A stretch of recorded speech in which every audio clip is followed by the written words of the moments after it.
அண்ணா அண்ணா இருக்கலண்ணே அண்ணா அண்ணே சாமான் வாங்க வந்திருக்கண்ணே அண்ணா எங்கண்ணா உனிய சாப்பிட்டம்பா. என்னண்ணே இப்படி கடையை போட்டு நீங்க வாட்டுக்கு போயிட்டியே இந்த மாதிரி எல்லாம் இருப்பாங்களா? யாராவது வந்து ஏதாவது எடுத்துட்டு போயிட்டா என்ன பண்ணுவிய? அதெல்லாம் மேல இருக்கிறவன் பாத்துக்குறோம்ப்பா. யானே சும்மா அவர்கிட்ட சேர்த்து நீ பாதி பேர் கலாண்டு தின்ட்டு தர்றாங்க, அவங்களே கண்டுக்க மாட்டேங்கிற. நம்ம நானா எங்க பாப்பாரு? நான் அவரை சொல்லலப்பா, இந்த இவரை சொன்னப்பா.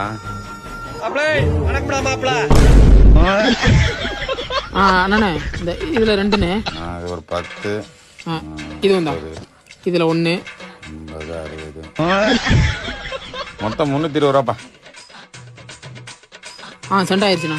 சரிப்பா. ஏண்ணா இது வந்துட்டு ஆன் பண்ணாவே ரெக்கார்ட் ஆயிருமா? 2 நாளா ரிப்பேரு, மெக்கானிக் கூப்பிட்டா வரவே மாட்டேங்கிறேன்.